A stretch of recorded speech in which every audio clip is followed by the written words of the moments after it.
To get the Crime Writers on After Show right now, go to patreon.com/partners in crime media. I'm Rebecca Lavoie, and this is Crime Writers On.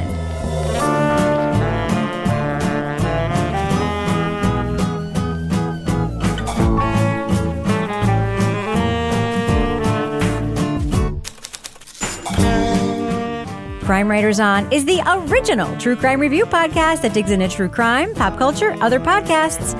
And on this episode, he served 28 years for a crime he did not commit.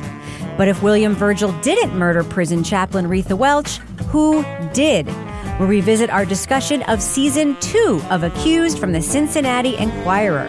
Joining me to get that done and more is true crime author, TV journalist, and host of the These Are Their Stories podcast, my husband and love of my life, Kevin Flynn. Hello, Kevin. Hello, Rebecca. Kevin, can we just be transparent about something? Sure. You finally got me to figure out how to be able to say that These Are Their Stories podcast. You're going to mess it up next week. Without saying it too quickly, without stumbling over it. Do you want to share with the audience the trick you just taught me? Olivia Burdett does a great job over the years of having to have to take out, because you need to always say it 2 or 3 times. Joining me to get that done and more is true crime author, TV journalist, and host of These Are... I can't fucking say that. We have to figure out a different way to fucking word that. I always say, and host of the These Are Their Stories podcast. Yes, you always... It's hard to say the These Are Their Stories. So you just gave me one trick and fixed it. Want to hear what the trick is, everyone? Yeah.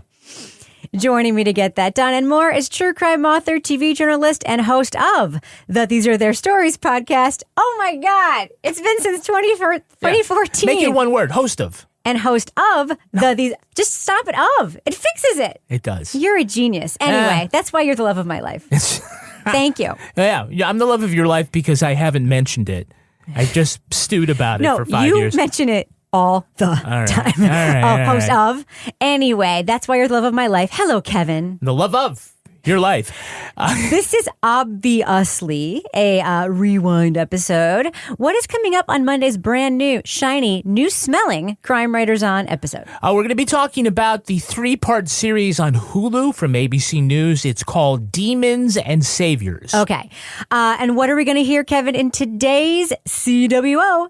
Stands for Crime Writers On Classic Rewind. Yeah, we're going back to October 20th, 2017. We were just babies, for a review of Accused Season 2. I think it was one of the first major podcasts that came out with a second season. Yeah. You know, and certainly one that we thought was pretty good. Yes. Although, as you hear, this was not a unanimous verdict. And we should mention that since this review, we have become really, really tight with Amber Hunt, right? Yes. And, she remembers this review well. And we talked about it, quite a bit. And we love her work very, very much, generally speaking. So I think we should go ahead and listen to that. And we'll talk about it a little bit more after we come out of it. Right, Kevin? All right, let's do it. All right, moving on. One of the most acclaimed true crime podcasts last year came from the Cincinnati Enquirer newspaper. Now, Accused is back for a second season. Host and investigative reporter Amber Hunt and her team, a.k.a. Amanda, her team is literally one person, they look into the unsolved murder of Retha Welch this season. William Virgil's conviction was overturned 30 years later. So if he didn't kill Retha, a soft-hearted prison minister, who did? So I want to start off with the structure of this show, because one of the things that I found really interesting about the way that the first 4 episodes, there have been 4 episodes dropped as of the time of this taping, were structured, is that it feels very much like a true crime book to me in some ways, but in a little bit of a non-traditional way. The first episode sort of uses the place, Newport, Kentucky, a.k.a. the original Sin City, and the corruption there, and unpacks the place because, as Amber Hunt tells us, it's important to understand the place to understand the story. Laura, what did you think of that decision to use Newport, Kentucky, the original Sin City, as the way to open this story? I liked it. It reminded me of one of the shows I used to love that's not on anymore, City Confidential, where it was a show, I think it was on A&E. They used to do a murder case, but they would really weave in the culture of the city or the town or the community where the murder took place, and you really got a feel of that dynamic and how that played in.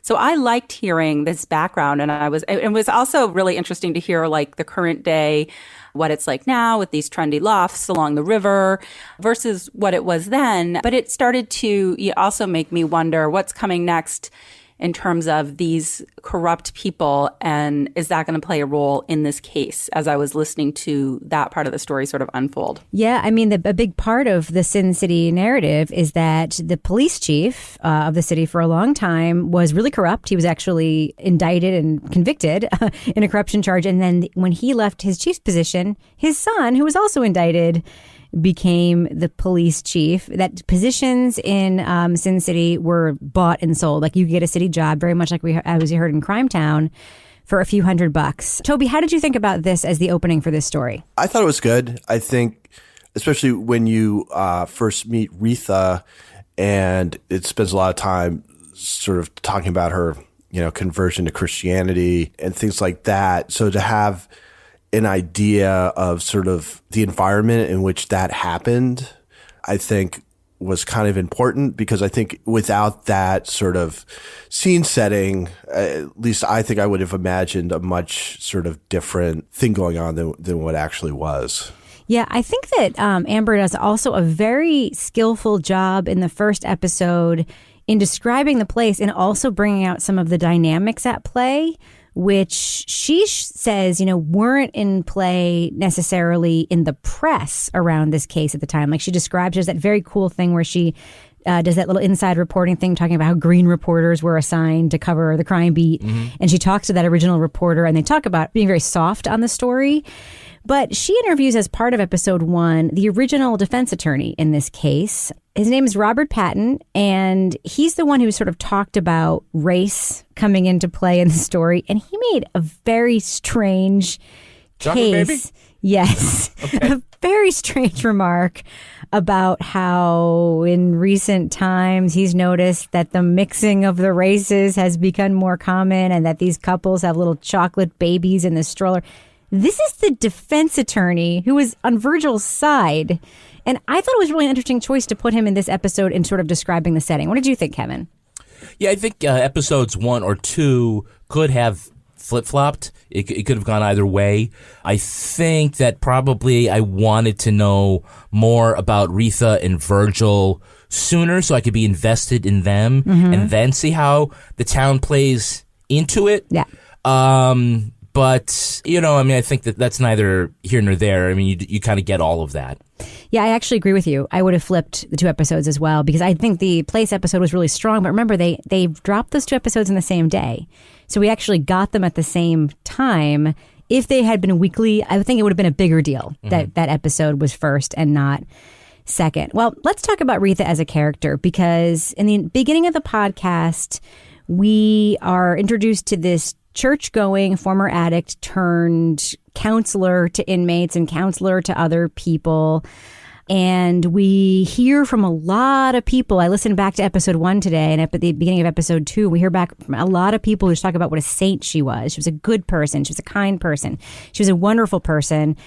And then there's a bit of a turn where Amber reveals more about what was going on in Retha's life. Cynthia in our Facebook discussion group said, is Retha a saint or secret sinner? She's having a relationship with a closeted pimp after all, as well as a number of other men.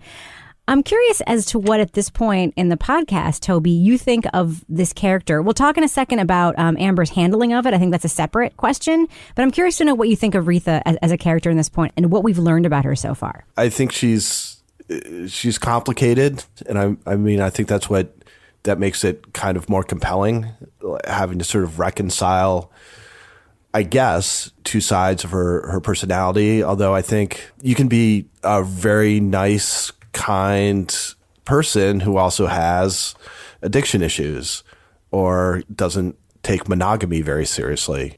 I like that aspect of things, although it was funny that it did sort of seem like you got one picture of her and then suddenly it was, you got the second part of it. Right. It wasn't sort of given to you as sort of an integrated thing. Mm-hmm. It was like, oh, here's the saintly, woman who kicked addiction and found Jesus.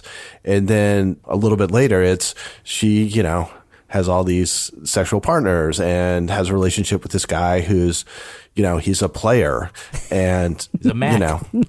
all these different things. Yeah. Sort of the way it got told sort of made it seem more Jekyll Hyde than I think it probably really is. I mean, I think all those things can coexist in somebody without it really being like a good side and a bad side. Yeah. I mean, I think the podcast initially is grounded in her revisiting the case as it is in time, talking about those old news stories and stuff. And so that sort of Pollyannic version of Retha is sort of through that lens. She talks to one of her kids. Laura, what do you think of Retha as a character and the fact that we did get this sort of two-sided view of her? I liked it too. I like the fact that she's flawed and she's not the, person who hasn't done anything wrong or made any mistakes. And I think that makes this case in general, when you look at how it was maybe prosecuted, how he defended himself, it makes that much more complex. And I think the way that it was kind of revealed in parts is sort of, if you look at how you would be maybe approaching this case if you were an investigator or somebody that was going step by step through the case, this is, the first impression that you get of her is this church lady. She's a recovered addict. And that's sort of the first impression that is sort of presented by her, I think, and by those around her. But then as you get further into the case, that's not the total picture. And it's like, I loved how there was one part that Amber dropped in that I really liked when she was like talking about how she didn't drink. Well, she didn't drink, but she did once in a while. I thought that was very telling, right? But he still considered her recovered. But then I think there was another part where it's like, if we go from that, she drank once in a while to then she brought over like 2 bottles of booze to somebody. And I'm like, so I feel like we're getting more, bits and pieces as the story goes, but it's in the way that it's being revealed. It's almost like you are going along as it's being investigated and as these parts are coming out about her. Kevin, I think it's a little bit refreshing to have a victim in a case that's being presented in a podcast who is, quote, imperfect. I mean, I don't think anybody is more perfect than anybody else for the most part, but we're so used to the trope of the beautiful, successful, had everything going her way person who's the victim. Those are the cases that get the most attention and get the media looking at them. And, Serial had Heyman Lee, a girl with everything to live for, and, Up and Vanished, and, all these other stories. I mean, to some extent, the first season of Accused, Elizabeth Andes, same thing.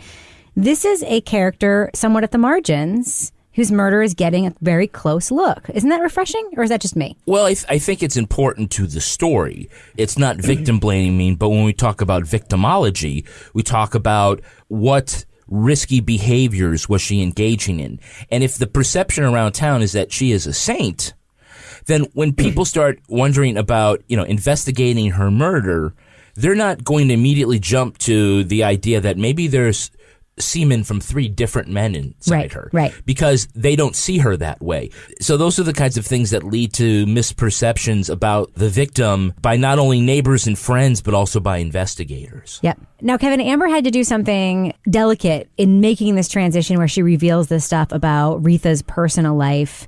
We hear her do it, and Anita, our friend and Facebook group member, says, "I'd like to say I really appreciate Amber's respectful attitude to the subject matter, especially in terms of the deceased's personal life. I think she provides enough relevant material without sensationalizing it or exploiting it. I never felt uncomfortable with it the way I did during S-Town. Amber sets the tone for herself, but also for the persons she's interviewing, and it means a lot to me." I picked up on what Amber was saying to interviewees when she talked to them about Retha's personal life, when she said, this is going to come up. So I'm asking you about it. I'm not asking you about it because I'm saying, is there anything wrong with it? People have sex, yes, yada, yada, yada, but it's going to come up. So tell me about it.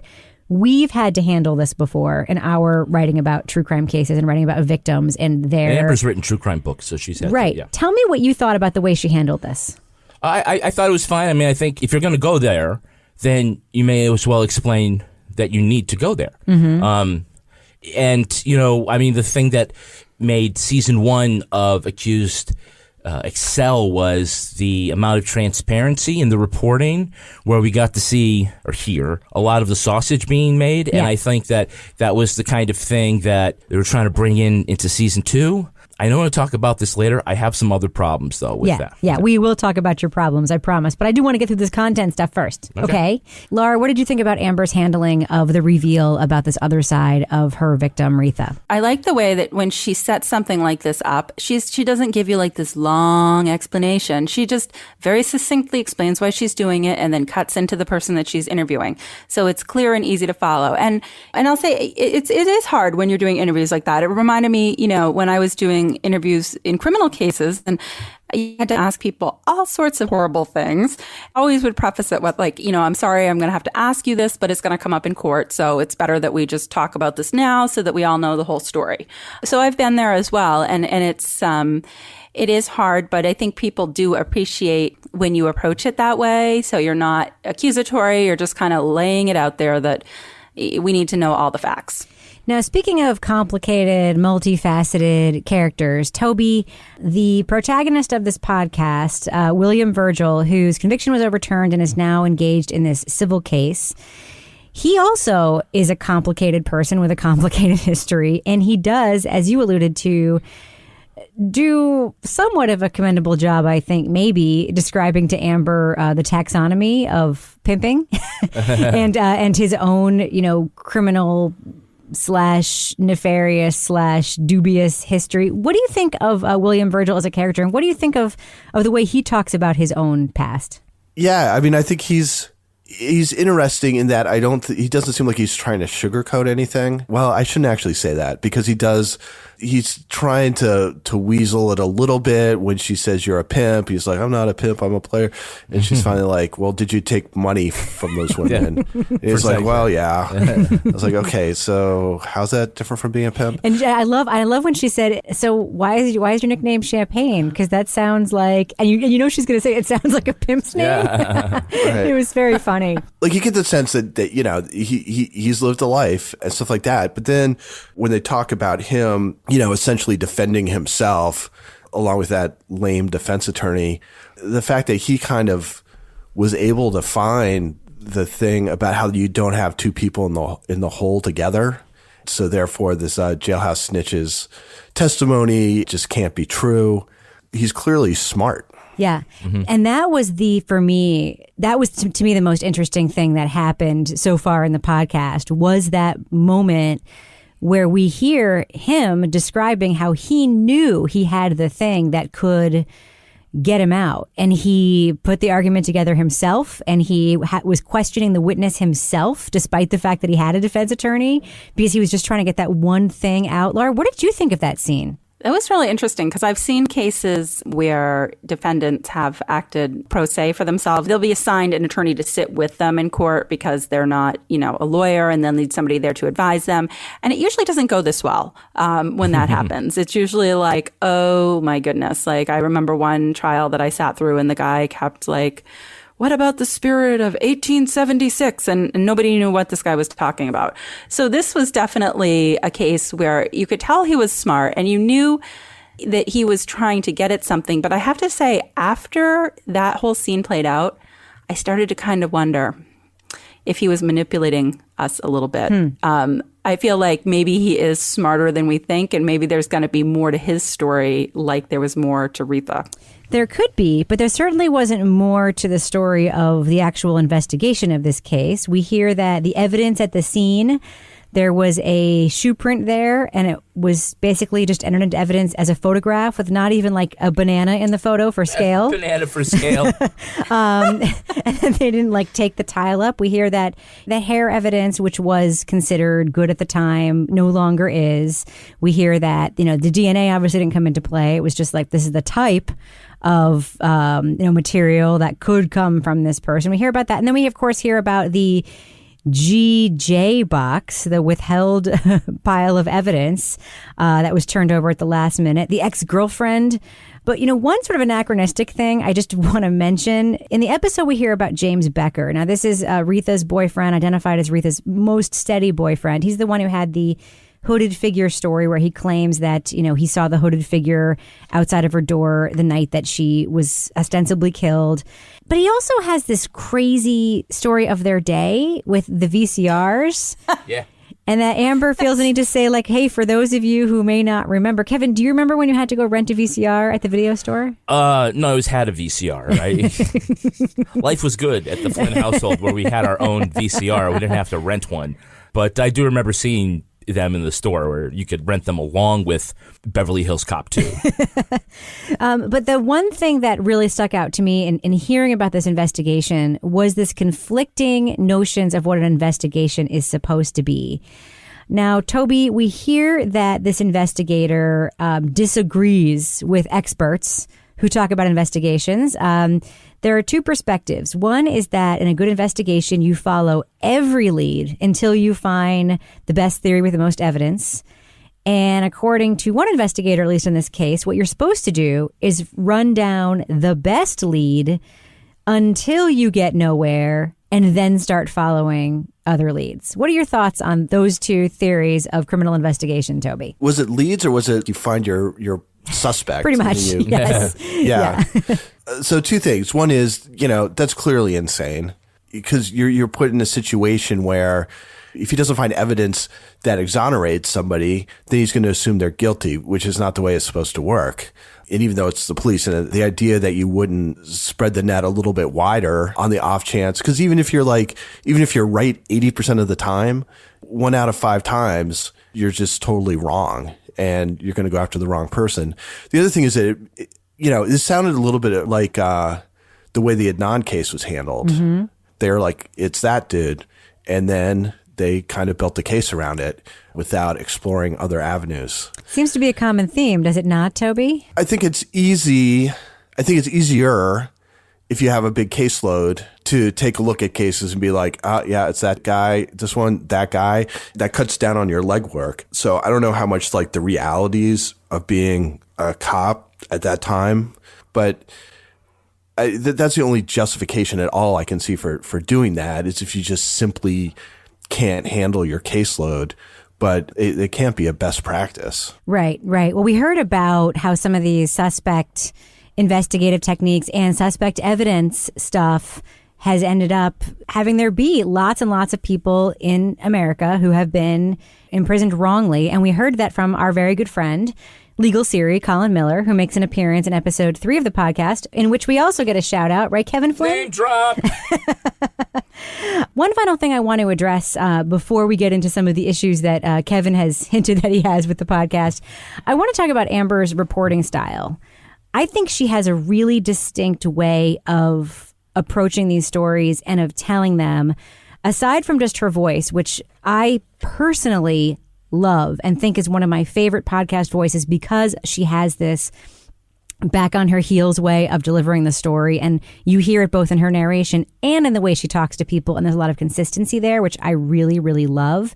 But Toby, I would just love your thoughts because you sent me a note today about Amber as a storyteller and a reporter. Yeah, I think Amber, what she does well is it seems like, there's a couple different models of true crime podcasts. So there's like the sort of straight reporting, like Dirty John, where there's a story and they investigate it, but it's basically happened and they're just sort of telling that story. The other model is the sort of, I'm a part of the story, which Serial is the obvious example, but S-Town was the same way, and they're Payne Lindsay. But I think Amber does a good job of sort of finding the middle ground there in that her personality comes through, but the story isn't necessarily about her finding out stuff or her growing relationship with people who are involved in it. You get to see her reporting more, I guess. Right. But it's interesting because she does explicitly say she wants to do right and find the truth for victims. She said the whole season 1, it was like the mission statement was, I'm on a crusade to solve this thing and find out the truth. And yet I agree with you. She doesn't push buttons to make things happen. She just tries to gather facts, which I really, really appreciate, especially as someone who works in a newsroom. Like, that is what you do when you report stories. Gather facts and draw lines and come to conclusions based on facts and dig things up. And I don't know. I really appreciate that we get to hear her do that. Now, Kevin, I do want to turn to you because spoiler alert on the panel, you have told me off the air that you have some issues with the production of this podcast. You're not alone. There are issues that came up on our Facebook page group. Amber addressed them.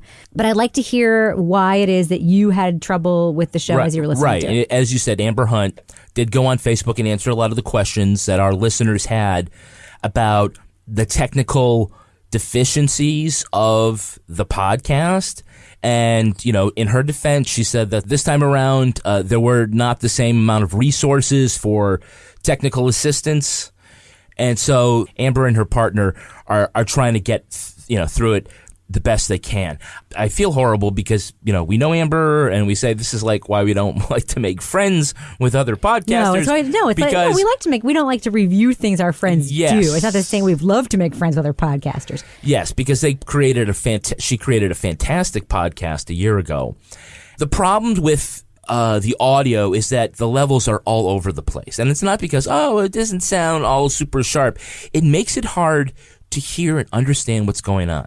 The last 8 minutes of episode 3, it was impossible for me to understand what was happening. I was listening in the car.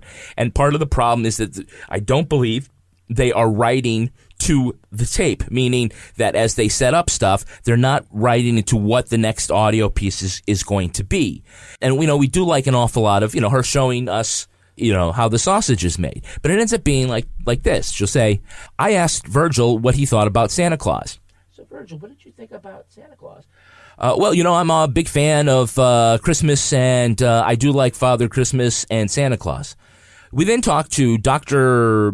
So-and-so from the Christmas Institute about why Christmas is so important to convicts on death row.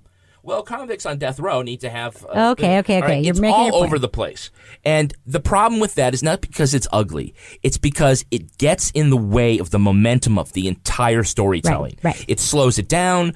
It's impossible to hear what's going on. There are ways you can do that. I understand, she didn't have 2 microphones, so when you hear her ask the question, she's way off mic. You could boost that. Or more importantly, you can cut that out. Okay. Well, I just do want to say that Amber did give some really good and cogent details about the production of this.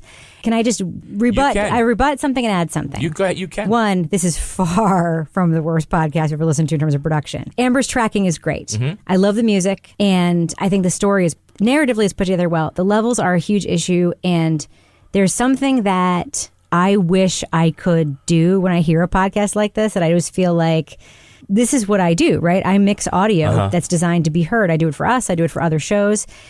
It is very, very important to think about how people are going to listen when you mix your audio. And this is not something that people who make video like you have experience in. I remember when you first started working on this show and you started working on audio, you thought that doing the audio was going to be super easy because you used to work in radio news, because you used to work in video. And the thing that is different between video and audio is that in video, you are seeing something.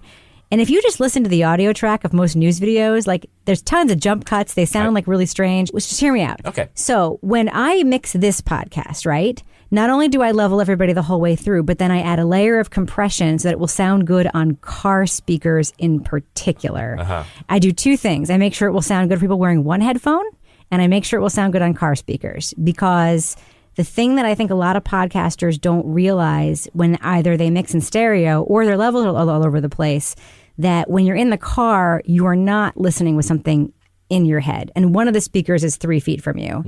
And when you listen with one earbud in, which a lot of people do. No, they don't. Yes, they do. There's no data that backs that up. I do. I do. Because when I'm listening to something in bed and I lay down, I don't want the headphone on the side that's on the pillow because it's uncomfortable. And I listen with one because I walk the dogs and I want to be able to hear if there's a gunshot or another person. A lot of people listen on one. This show isn't mixed with the listener and how it's going to be delivered in mind. And those are not difficult fixes, but they are actually fixes that someone who knows how to do it can do, and that somebody, as Amber explained, that they're missing that resource. That person isn't there who knows how to do that. And Amanda was away on maternity leave for part of the production of this, so she wasn't there for a lot of it. So there's a reason why, but I think it is far from the worst produced podcast we've heard. All right, you tell me off air what you think the worst produced one was. Oh, I will. What do you think, Laura, of these technical issues? Did they seriously detract from your enjoyment, or partially, or what? Partially. And I felt bad about that because I really liked the story and I liked the people we were hearing from. But when we had echoey interviews and it sounded like they were in a wind tunnel, it was hard for me to hear. So it did take away but I still like the story and I like where the story's going. It's a little distracting at times. One final question before we do our reviews, Toby, and I'm going to send this your way because I think it's something that you have talked about before. Josh, who friend of the show, also posted in our Facebook discussion group about the difficulties of making a season 2 of anything when expectations are so high. Yeah. Toby, do you think that Accused season 2, like a lot of sophomore seasons, is facing some of that same pressure and difficult to live up to that expectation? She's not getting that pressure from me. I think I don't know. This doesn't feel to me like a sophomore slump the way some other ones have. So yeah, I guess I haven't picked up on that. It's not like True Detective season 2. Or whatchamacallit with Ross from Friends. Yeah. That was sad how that one ended up. All right, Laura Bricker. This seems like a good time to do the thing we do where we review the podcast. Thumbs up or thumbs down? Would you recommend to our listeners that they check out the second season of Accused? What is your review, Laura Bricker? I would say yes. I would say thumbs up. I like the story because it's a guy that, has been cleared as a wrongfully convicted person, but we're looking at the case in such a way to maybe ask, is that the case? Is there something else going on? Who really did this? So I think it's an interesting case. My only thing is it is hard with the audio. So like I listened to it just like on my iPad at one day without headphones. I wouldn't recommend that. So you have to think about how you're listening and where you're listening. But if you can get past that, I think the story is great. And I love the way that Amber tells the story. Toby, what about you? Thumbs up or thumbs down for Accused season 2? I give it a thumbs up. I've really enjoyed it. It's funny because I hadn't really thought about the sound things because I always just figure it's kind of my fault. Like I must have done something wrong. But I did end up listening to it twice because I felt like I didn't have a total grasp on it. And that might have had something to do with it. That being said, I don't listen to most things twice. And this one held up for the second listen. I've found it very, very enjoyable to listen to. Yeah, I give it a thumbs up too. My listening experience of this, I will say, admittedly, is different from what our audience will have because we had the second 2 episodes in advance. So I was able to listen to 1, 2, 3, 4 in one session as I was doing like my walk and housework and stuff. And as a narrative, it all really stuck together for me. And I like the way it's unpacked. I'm a huge fan of the way that Amber reports in general. And I think she's putting her touch on this story. The audio stuff is a problem. I mean, frankly, it's a problem that I could fix, just with the tape that they have. I mean, I think about phone tape. And if you're looking at visual levels and the way they peak on a meter, phone tape will always peak higher. So there is a temptation to mix it lower. Like those are just things that you just know when you have a lot of experience doing audio. You can tell that that's absent from this. And it's an issue, and that is something that holds it back from being as good as season 1. But I'm giving it a thumbs up. I think it's a super interesting story, well told. I'm a huge Amber Hunt fan. Aside from the fact that now, like, I know her, I'm just a fan. Like, I just really, really love her style, love her voice, love the way she does her work. And Kevin, what is your review? I'm a thumbs down. I'm sorry, Amber. She won't. Yeah, I know she won't talk to me again. But I'm glad everybody else was thumbs up. Like I said, I just thought I'm not giving it thumbs down because it's bad technically. I'm giving it thumbs down because the technical difficulties make it impossible to follow the story at the kind of pace that you want. I think this would be, a great newspaper article, a magazine article. It's just not coming together tech-wise as a podcast.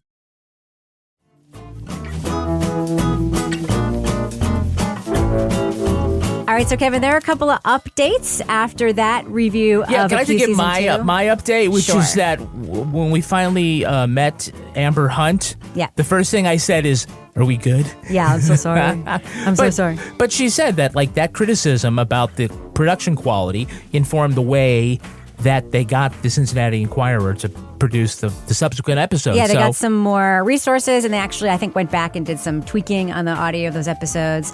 Isn't there also a news update regarding this case? Yeah, William Virgil died in 2022. Ironically, he was found in a hotel room in the bathtub. Oh. Just like Retha Ward was found in the bathtub. That's wild. Yeah, and but his effort to get some remuneration for a wrongfully convicted person, I believe that continues. Okay, and that would probably go to his family if that case moves forward? Yeah. That's really, really sad. That's tragic. Oh, well, Anyway, I would recommend that everybody listen to Amber Hunt's subsequent work, Seasons of Accused, her work now on Crimes of the Centuries. Of course, she's also going to be with us at Obsessed Fest, I believe, right? Yeah. Yeah. Anyway, I love Amber. She's a wonderful, wonderful, wonderful person. And of course, Amanda is also wonderful. Does that do it for us, Kevin? Yeah, that does. And people should tune in Monday to hear what? We're going to be talking about Demons and Saviors That's right. from Hulu.